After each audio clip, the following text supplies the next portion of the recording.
एक गांव था जहां हरियाली और शांति का अनूठा मेल था। हर सुबह ताजगी भरी हवा के साथ सूरज की पहली किरणें गांव के पेड़ों पर एक सुनहरी चमक बिखेर देती थी। पर जैसे जैसे शाम ढलती और शाम रात में बदलती, गांव में सन्नाटा फैल जाता। कोई भी घर से बाहर आने में कतराता और अकेले तो किसी सूरत में नहीं निकलता। और इसकी वजह थी गांव के किनारे पर स्थित एक पुराना कुआं।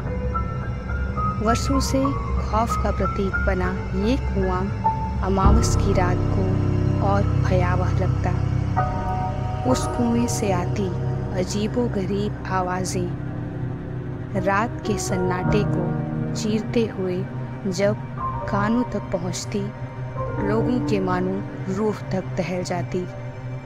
कभी तो वही आवाज़ें इतनी मधुर और सुरीली आती कि सामने वाला करीब जाने से खुद को नहीं रोक पाता। किंतु सभी उस आवाज़ की सच्चाई जानते थे, इसलिए कोई भी उस सुरीली आवाज़ के झांसे में नहीं आता।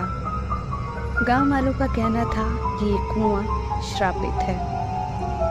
इसमें गिरे सभी लोगों की आत्माएं यहाँ कैद हैं, जो अपनी भूख शांत करने के लिए जीवित लोगों का शिकार करती हैं।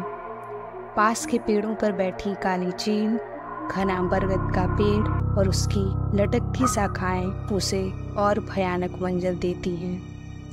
कहते हैं सालों पहले एक लड़की और उसके परिवार वालों की कुछ लोगों ने सिर्फ इसलिए हत्या कर दी क्योंकि इस लड़की व उसके परिवार ने उनके यहाँ शादी करने से मना कर दिया।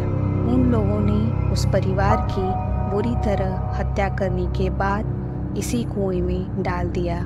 जिस रात उनकी हत्या हुई वो रात अमावस की रात थी, वही रात जो काली शक्तियों के लिए सामर्थ्य की रात होती।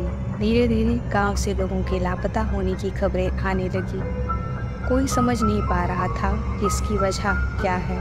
फिर एक तांत्रिक को बुलाया गया जिसने उस घटना की जानकारी दी। तांत्रिक ने मंत्र के जरिए उनकी आत्माओं को तो उस कुएं में कैद कर दिया, पर उस कुएं को श्रापित होने से नहीं बचा पाया। कुएं के श्रापित होने का पता गांव वालों को तब चला जब किसी ने कुएं में झांका और उसकी आंखों में जो साया दिखा, उसने जैसे उसके दिल पर वार कर दिया हो। वो इंसान पागल होकर कुछ ही घंटों में मर गया।